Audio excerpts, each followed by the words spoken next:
In Masechet Avodah Zarah, we start off with a sort of Agadata, which is going to take us for a while, which is fun after a lot of dense Gemara and Shavuot, a little Agadata in the system, talking about sort of the interactions of Hashem and the nations based on these, based on one pasuk in Tehillim is really where we started.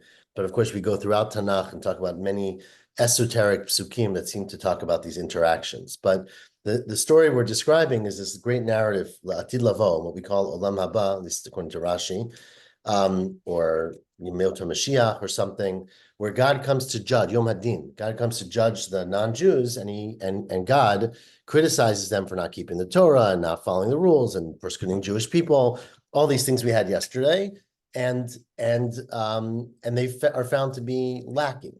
So we talked yesterday about the mitzvot that they were commanded to do, and why they said we didn't get the Torah. That we said yesterday they were offered the Torah, but they weren't forced to take the Torah, but they didn't even do the mitzvot that they had. So says the Gemara now, we are up to third line from the bottom, fourth last word on the line. Minalan delo kimun. How do we know that the non-Jews did not keep the mitzvot that they were given?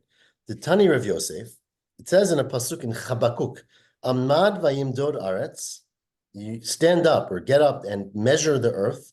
Ra'ah v'yater goyim. Look, and yater literally means untie or free the non-Jews. What does that mean, ra'ah? My ra'ah. Ra'ah shiva mitzvot shekiblu aleihem b'nei Noach delo kaimun.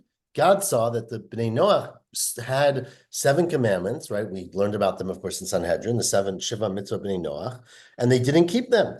Kivan shelo kaimun, because they didn't keep the mitzvot, because they didn't fulfill what they were supposed to, amad v'hitirum lahem. Hashem came and permitted them. He forgave them. He said, you no longer have to do them anymore.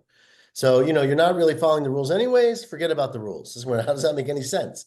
It's guri itkar, right? Then they're just gaining. Then they're just profiting from not following the rules. Imkain matzina chotei niskar. This goes against every moralistic principle we have. The sinner is benefiting from sinning. Because by being so bad, God is saying you no longer have to follow the rules. Says where you're right. What it means to say from the pasuk in Chabakuk is she'afa pishim mekayimim otam ein mekablim lehem schar. The point is that they are released essentially from a relationship to the mitzvot, so that even if they choose to follow them, they no longer get reward. So that's a terrible thing. It's like saying you no longer have a chance to even compete, basically. But is that true? Below, is that true? They don't get reward. Vatanya, we have a braita that says, Rabbi Meir Omer, how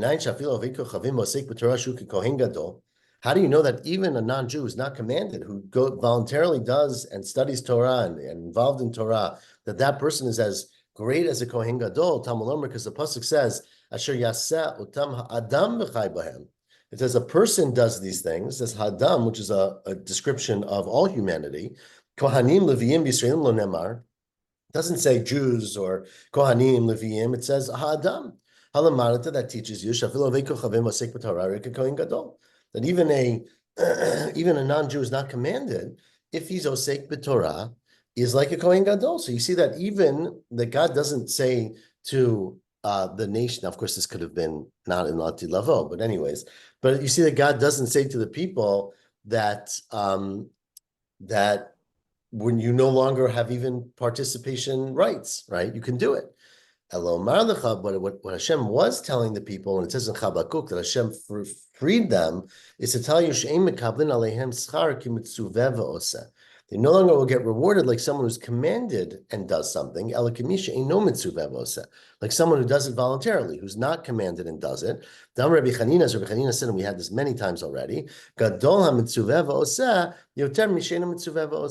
it's greater if someone is commanded to do something and does it, because not only are they doing what they're supposed to do, they're responding to the command, as opposed to someone who does it without being commanded, in which they might be doing a nice thing, that they're not also showing that relationship and that it's chayvut. And so the non-Jews basically will lose, in this telling, they will lose their rights basically to be mitzuveh in the Shiva Mitzvot B'nei Noach. Again, when this is, what this means is not clear. Meaning, is this a real time? Is it an imagined time? Not imagined, but a future time. But that's what we're darshaning. Ella says, let's. So we're back to starting point. This is the dialogue that we had started yesterday of the non-Jews in the Yemei Hadin in front of Hashem. Ribono shel olam. It They said to Hashem, look, how could you come and judge us harshly? Yisrael shekiblua heichan kaimu. You claim that we are, we didn't follow the mitzvot we were supposed to follow. The Jews followed the mitzvot they were supposed to follow. But I know many Jews who don't follow the Torah. Who says the Jews follow the Torah? Which is, of course, a very challenging question, and is true to some extent, right? So Amar lehem HaKadosh Baruch Hu, so God said to the non-Jews, Ani me'id bahem shekimu et Torah kula. I testify that the Jews, maybe not every Jew, but the Jews as a group kept the entire Torah. And so you can't threaten, you can't question their compliance with the Torah.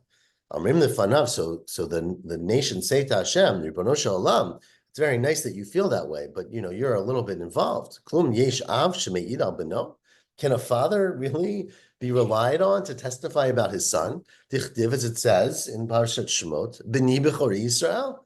The Yisrael is called the Ben HaBechor of Hashem. So God, you're not really that reliable here. So Amar Lam HaKadosh Baruch Hu said Hashem, okay, well, we've got other witnesses. Shamayim v'aretz yidu bahem shekimot Torah. Let the heavens and the earth, the powers, the things, again, they always viewed these as being objects or beings or powers.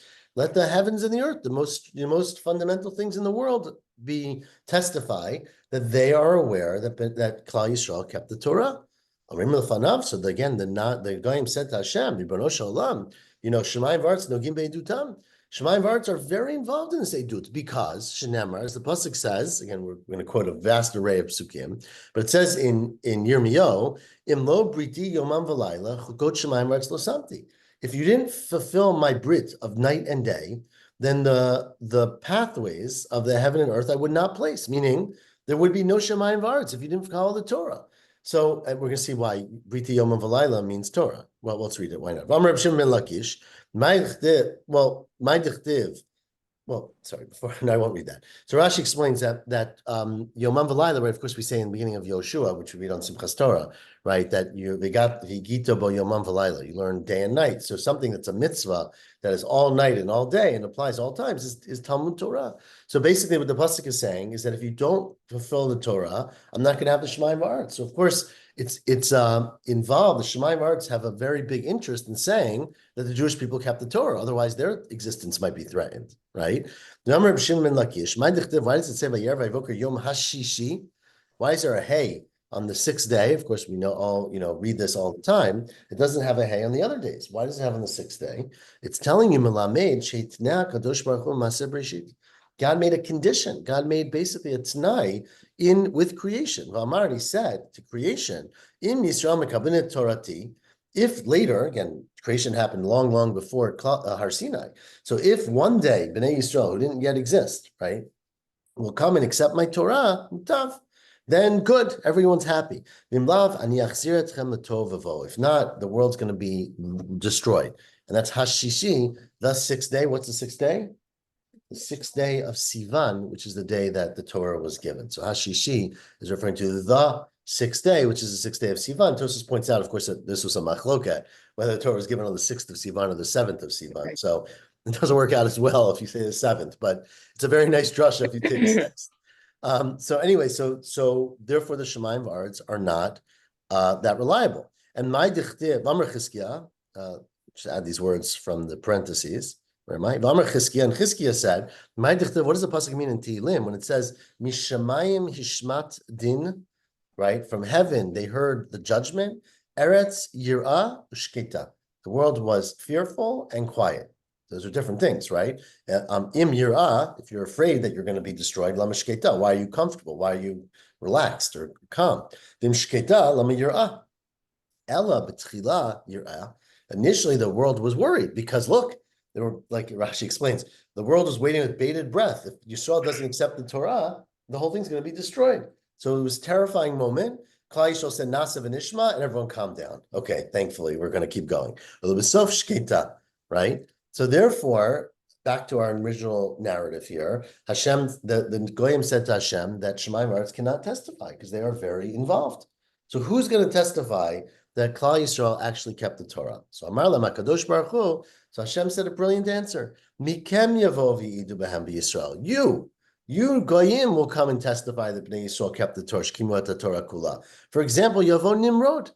Let Nimrod come, right? Nimrod tried to convince Avram Avinu to worship Avodah Zarah, and Avram said no, and he threw him in the Kivshana Eish, right? It's obviously a medrash, but it's a very famous medrash.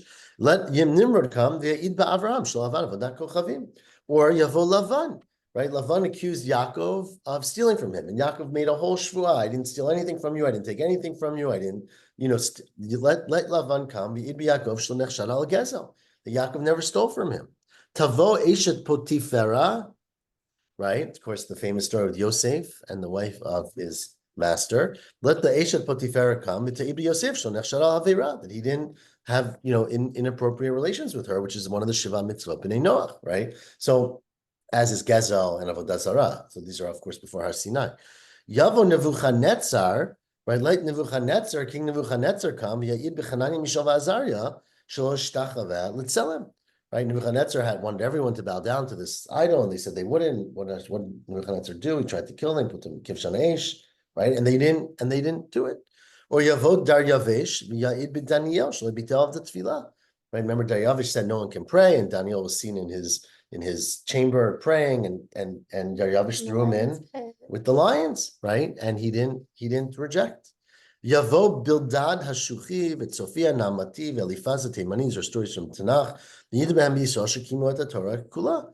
Shenemar, and this is what the pasuk is sort of referring to in Yeshayahu, when it says Yitznu Eidehem v'Yitztaku. They will give their Eidehem. Remember, this is where we started today, if you recall, yesterday, when we're talking about the word Eidehem with an ayin or an aleph, right, of the holidays, but that they will give their Eidut, they will give testimony, and the Jewish people will be righteous.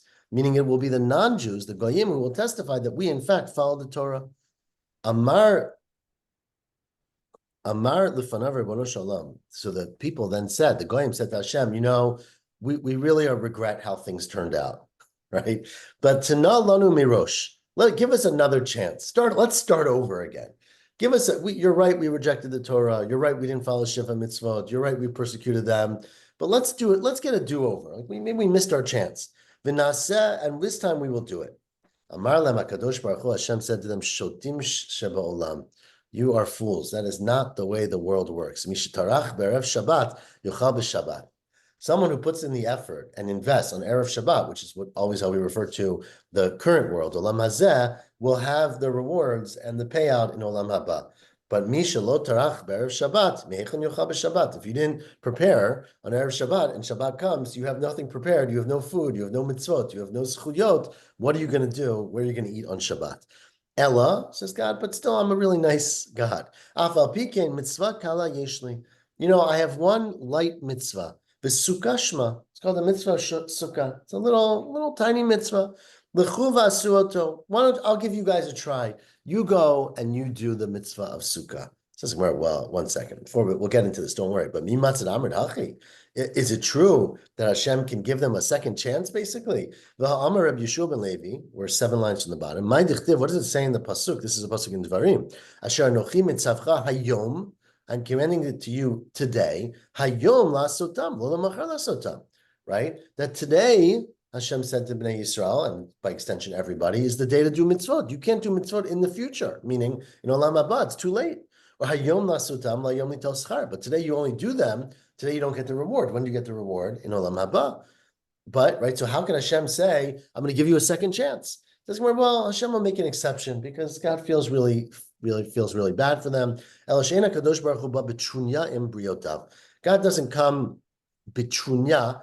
Actually, bitrunya means ba'alila, with tricks.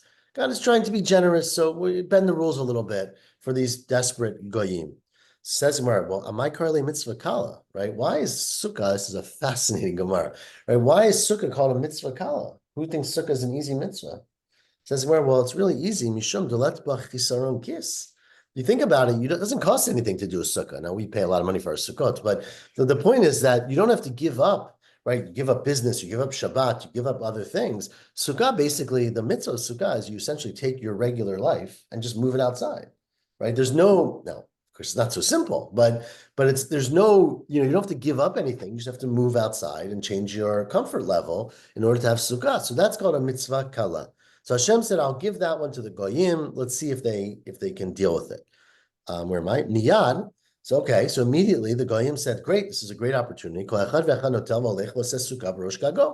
So every person, whatever, in this mythological world, went to their roof and built a sukkah and was sitting outside having a grand old time. And of course, what happened? The bees came. No, Hakadosh Baruch Hu makdir alehem chama.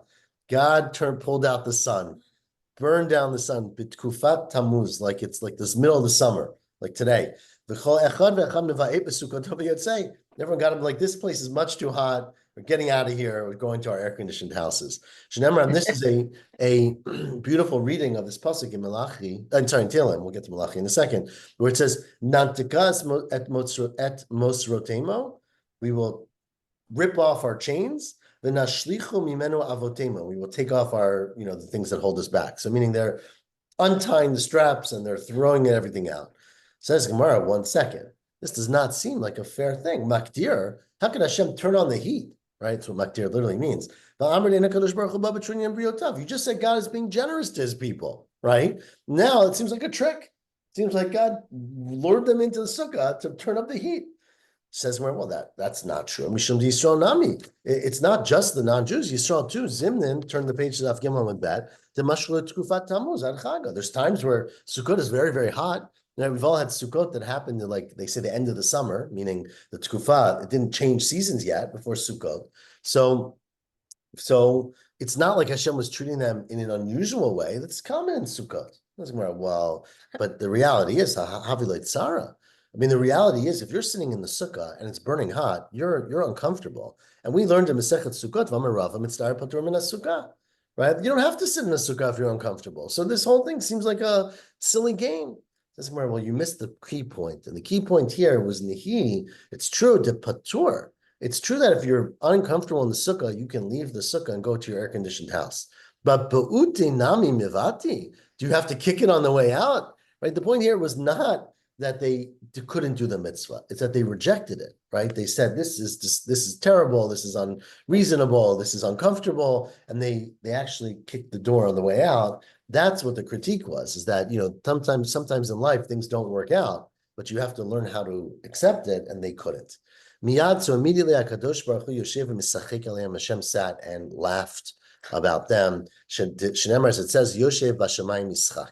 That's where we started this pasuk in Tehillim, that God sits in heaven and laughs. Amar Reb Yitzchak, fifth line. Ein tzchok l'fnei HaKadosh Baruch Hu altu hayom bilvad. That's the only day that God laughs. That meaning Latid Lavo and Yom Hadin. Until then, God is very serious. But on that day, when God takes stock of all humanity and what people have done, Hashem sits and laughs. Ika dematni la lahad Rav Yitzchak. Some had Rav Yitzchak's comment on the following brayta. The Tanya Rav Yossi Omer. Rav Yossi says Latid Lavo. Very similar kind of Gemara. But in the future, again, we always think the future means Olam Haba or Yemot HaMashiach. Again, these things are sometimes very confused in the Gemara. But in some future time, at the end of days, all the non-Jews will come and they'll convert. Says Gemara, what do you mean? We don't accept converts. Will we accept them to be Gerim Lati Lavo? Vatanya, we have a very famous principle that Ein Mekablin Gerim Yemot HaMashiach. That we don't accept Gerim in the Mot HaMashiach, because obviously we accept Gerim who come because they want to be part of the people, but if they come because the Jews won the war, right, and because the history is over and we're the victors, then that's not a reason to be Mekabel Gerim. Kiyotzeba, and similarly, in the one time in Jewish history when we were on top, or the most on top, Lo Kiblu Gerim, Lo Bimei David, Lo Bimei Shlomo. They didn't accept Gerim in the days of David and Shlomo when Bnei Yisrael had it all together and they were victorious, and people, all the other nations wanted to come. They didn't accept them. Ella says, "Well, you're right. So how Latilavo can the Gerim, the Goyim come and be Megayer? Shenasu Gerim Grurim." It's a fascinating concept, which we're not going to discuss, but I think it's incredible. Called Gerim Gerurim, which I don't really know how you translate it in English, but literally means converts who are pulled along, because the word ger means to gorer, to drag. Would be converts is how our scroll. Right. So Gerim Gerurim, which means that they basically are non-Jews who come and say, we want to be Gerim, but the Jewish people don't accept them, because that principle is we don't accept Gerim who are coming when we're victorious. We only accept people who come when it's not victorious, but they choose to do it. And basically they say, we're going to become Jewish even if you don't accept us. So they act like Jews and they live like Jews, even though they weren't accepted by the Jewish people, which is very fascinating. But anyways, they come and they do it. Of course, they put on tefillin. That's a very important mitzvah for Jews. Tefillin b'zro'otehem. They put tefillin on their arms. Tzitzit b'bigdeihem, like this week's parsha, right? They put tzitzit in their clothing. Mezuzah b'pitcheihem, and mezuzot on their doorway. And so they act like Jews, even though they weren't formally accepted. Continues the Braita, Kivan Shro'in Melchama Gog Magog, and then the missiles start coming, right? Then they see the Melchama of Gog Magog, Amar Lahem, they say, Alma Ba'atem, right? They say to the Iranians, what are you coming for, right? Who are you shooting at? Amrimlo, and they say, Al Hashem Yal Mashiach, we're coming for God and for God's chosen people. Shenemar, where am I? Shenemar Lama Ragshu Goyim, Ulumim Yegurik, right? Why did you come? Why are you fighting? This is the Psukim and Tehillim in second parak. And then when they hear this, they give up. They're like, okay, this was enough. We tried it out. Let's get out of here and go back home. And that's based on the pasuk that we quoted before. Nantikat mosrotemo. We will untie our chains, which here is referring to untie the mitzvot, the tefillin, the tzitzit that we accepted, and go back to our homes. Hakadosh Baruch Hu yoshev v'misachek, and this is where Rabbi Yitzchak said in this version that God sits and laughs. Shenemar Yoshev Bashamayim Yitzchak. Amar Rabbi Yitzchak, the sixth to last of the narrow lines, Ein lo lakadosh baruch hu schok el oto hayom bilvad, that's the only day that God laughs. That's what we quoted before.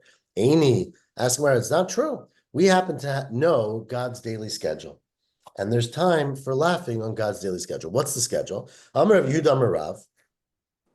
You can imagine that there's a lot of agarata on these, a lot of pirush on these gemarot, but this is agarata. Says Rav Yehuda Amar Rav, everybody knows there's 12 hours in the day, right? 12 hours. Shalosh harishonot, the first 3 hours of the day, the first quarter of the day, Hakadosh Baruch Hu Yoshev Osik b'Torah. God sits and learns Torah. You know what that means? No one knows what that means, but that's what Rabbi Shua ben Levi said. That's the first portion of the day. Shniot, the second portion of the day, Yoshev Danat Kol Olam Kulo. God judges the world. God reviews the actions of the world, and the world is in judgment. Kivan shoroesh and chayev olam kliya. God, of course, every day finds the world wanting, and the results of this seker of the world is that God's going to destroy the world. So God has to move from the judgment situation to the rachamim, or else there would be no world. Okay, that's the second part of the day. Shlishiyot, the third part of the day, God's got to provide. Yoshev uzanat kolam kulom. Hashem sits and stands and provides for the world. Mikarnei re'im, from the greatest ramim, from the greatest horns of the woolly mammoths. Or I don't know how we always translate ramim as these huge animals, right? Lion. What do we translate them as, like dragons or things? I don't know. Ad beitzei kinim, to the eggs of the lice, the tiny little things crawling in your hair. Right? Riviyot. Now the fourth part of the day, this is why we're quoting this, Yoshev u'misachekim leviatan. God's got playtime with leviatan. Again, no one knows what this means. Shenemar, as we say in Baruch Nafshi, leviatan ze yatzarta l'sachek. Right? God plays with the leviatan. So what do you mean Hashem doesn't laugh or doesn't play or until the future? Every day God's got time for that. Amar Rav Nachman bar Yitzchak. Well, no. It means in briotav. God plays with God's creation. In briotav misachek, al briotav einu misachek. God doesn't laugh at the people or against them until latid lavo, right? Ella oto hayom bilvad, except for that day. Amar Ravacha Rav Nachman bar Yitzchak. Now Ravacha said to Rav Nachman bar Yitzchak, Yom shecharav Beit Hamikdash inschok lakadosh baruch hu. Since the Beit Hamikdash was destroyed, God no longer has this time for play every day. Minala and delekaschok. How do you know that? Because it says Yikra Hashem Elohim tzvaot b'yomahu lebechil u'mesped lekarcha. It's terrible Nevuah and Yeshayahu that Hashem calls out that day will be a day of mourning and terror. That might only be the day of the Churban. That doesn't mean forever. Maybe it means the time of the destruction. Because it says, Im eshkachech Yerushalayim tishkach yemini, right? Tidbak l'shoni l'chiki. My tongue should be stuck to the roof of my mouth. I mean, I'll no longer laugh. You'll no longer have expression. Im lo eskerechi, im eskerechi. Right? Says, well, that only proves he won't forget it. Maybe God never forgets the trauma and the loss of Yerushalayim. That doesn't mean that God never laughs. Elameha. There's a pasuk in Yeshayahu. It says, "Hechshiti me'olam acharish atapak," meaning I will. The pasuk continues, "I will be silent from the world. I will never say anything." So God says that once the Beit HaMikdash is destroyed, there will be no more laughter from Hashem. So turns out that God no longer plays with the Leviathan. So what does God do for the rest of the day? How does God fill up the schedule? Briviyot ma'avid, Yoshev u'melamed tinokot shel Beit Rabban Torah. God sits and teaches the tinokot shel Beit Rabban Torah. Is the Rashi here? There's a very, very important Rashi about this, which I don't think is actually here. Yeah. Okay, I'm going to find this Rashi. I don't have extra Rashis in my Gemara. Do you want? No. Anyway, so it says in our Gemara, God spends that time teaching the Tinokot Shel Beit Rabban Torah. Yeah, that's not here. Shenemar, as it says, et mi yored de'ah, vet mi yavin shmua. Who will be the one who is taught knowledge? Yored de'ah, of course, is what we call Shulchan Aruch, right? Familiar? Yored de'ah. Mi yavin shmua. Who will understand what it says? Gemulei mechalab. Those who are weaned from milk, atikei mishadayim. Those who are on the breasts. Meaning, this is the Rashi here. Lemi yored de'ah. Who does God teach? Ulemi yavin shmua. The gimulei chalav, those who are weaned from milk, and the tikei mishadayim, those who are ripped from the breast. And Rashi explains here, this is a very important Rashi, that's why I knew it, yeah. Rashi explains this is referring to children who die. So that they die young, and they are ripped from the breast. They are in a special place in Gan Eden, and Hashem spends time and learns with them. Very sad and dramatic. Again, no idea what it means in any way, but that's what others explain, of course, differently. That's those who are kids who are no longer nursing. But Rashi says it here, that those who are pulled from the breast because they're killed as children, and they have a special place and connection to Hashem in Gan Eden. Very sad. Says Gemara now, what was happening before, right? Well, who was teaching these kids when God was playing with the Leviathan, right? What was happening? Who was teaching them? Some say it's Mitatron, which Nava loves our Kabbalah. So Mitatron is a very important figure in the heavenly spheres of the angels. Or, God did both. God used to play and teach at the same time. God's very, very multitasked. So it's possible. So that is Hashem's schedule. And so Hashem laughs, but it turns out Hashem only laughs until the destruction of Beit HaMikdash. Nowadays, Hashem no longer plays around. Ask Gemara, well, that's an interesting schedule for the day. But what does Hashem do after dark? What's God do at night? It's a repeat, right? Hashem does it again overnight. Same thing. You judge the world, you teach Torah, etc. Or some say God rides on his light chariot. And he flies, God flies in 18,000 worlds. Shenemar Ruchav Elohim Ribotayim Alfei Sha'anan. Right? God rides in the heavens and the spheres, thousands of Sha'anan. Atikri Sha'anan Ela She'inan. Right? So don't read Sha'anan. Ela means Ribotayim She'inan. 20,000 without two, meaning 18,000. That's how we got it. And some say, God hears praise from the heavenly chayot, right? Like saying Kedusha, Ofanim v'chayot. Shneimar Yomam Yitzava Hashem Chasto.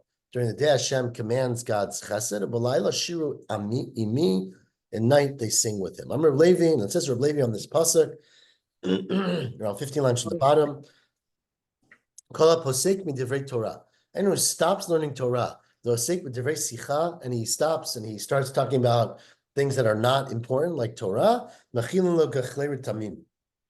He gets fed burning coals. It's pasuk in Eov, that those who cut off their talk, meaning they cut off their talk of Torah into talk of Dvarim B'Teilim, they are fed burning coals. This is the thing I was trying to get to for today. It says Reish Lakish, anyone who learns Torah at night, like us right now, God, even though you didn't get any sleep, so you have bags under your eyes, but you get a chut shel chesed, you get a like this was of course said about Esther, right? The chut shel chesed. You get a chut shel chesed during the day. Shenemar yomam yitzaveh Hashem chasto b'laylo shiru ami matam yomam yitzaveh Hashem chasto. Why does Hashem give you Hashem's chesed and kindness, and people look at you generously during the day? Yishum de b'laylo shiru imi, because at night they were singing with Hashem. Igadamri some say Rish Lakish kol asek b'Torah b'lamazeh. Anyone who learns Torah in this world, which is domel l'layla, this world is a dark world where we don't have justice and we don't see Hashem's clear path and intention. Hakadosh Baruch Hu moshech elav chut shel chesed ba'olam haba. God gives you a path of chesed in the world to come. Tadomel liyom, which is the day. So when we say night and day, it doesn't mean literally tonight and tomorrow morning. It means the time of night, which is olam hazeh, and the time of day, which is olam haba. Shenemar gemam mitzav Hashem chasto. Amar Rav Yehuda Amar Shmuel, the first of the widest lines.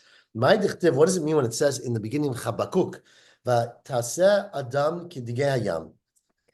Habakkuk, we're going to learn it. Hashem made people like the fish of the sea, kiremes lo moshelbo, like a remes, like a remes is I don't know how they translate, like a creature that can't be controlled, right? Like a whale kind of thing, like some big thing in the.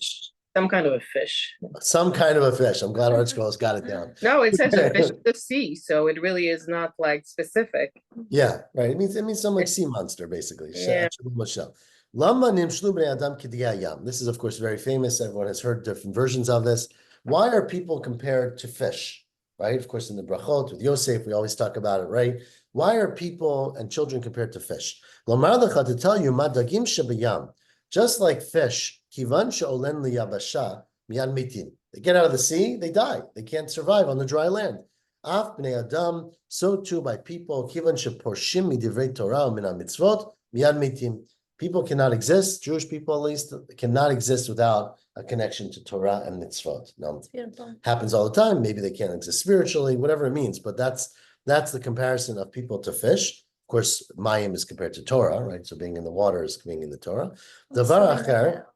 Another explanation is madagim shebiyam kivan shekadra alehem chama, right? Just like fish, once the sun shines on the fish, if you put a fish exposed and the sun shines on them, heat miyad mitim, they die. Kach me'adam kivan shekadra alehem chama miyad mitim. People are the same way. If you're unexposed in front of the sun, you get burned up, right? If you're exposed. Now, some say this means literally in this world. Some say this means figuratively in olam haba. What's the sun in olam haba? People call it Gehenom. Very good, Nava. Ibaitim olam hazeh. Rabbi Chanina, 3 lines on the bottom. Rabbi Chanina is quoted as saying many times, everything is up to God, meaning God determines what's going to happen, chutz mitzinim upachim, except for cold and heat, right? Meaning if you go, no matter what Hashem says, if you go out in the middle of the heat, you're going to burn up, right? No one has a force field. Shenemar tzinim pachim b'derech ikesh shomer nafsho yirchak mehem.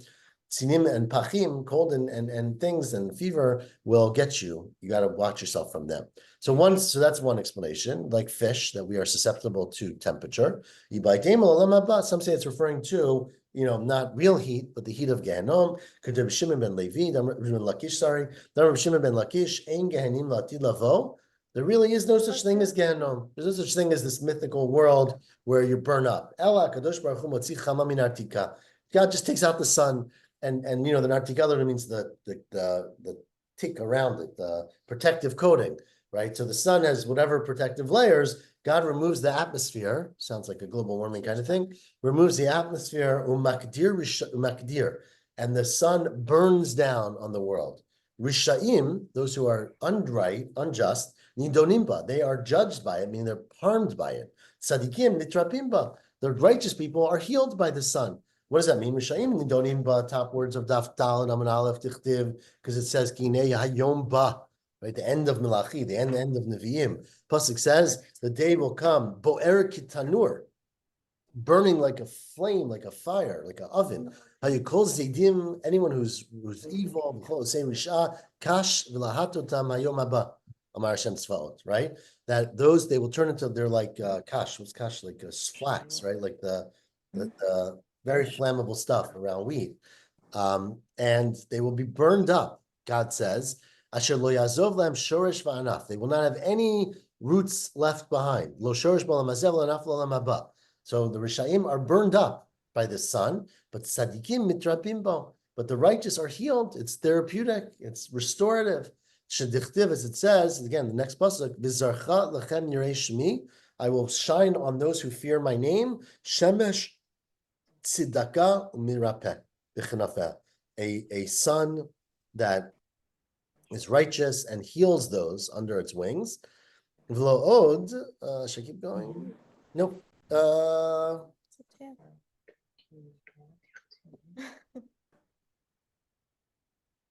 Oh, yeah, read one more line. And not only that, they will become mitadnim means like they'll become adin is when your skin becomes very fat and nice and moist kind of thing. So they will become more beautiful through it. They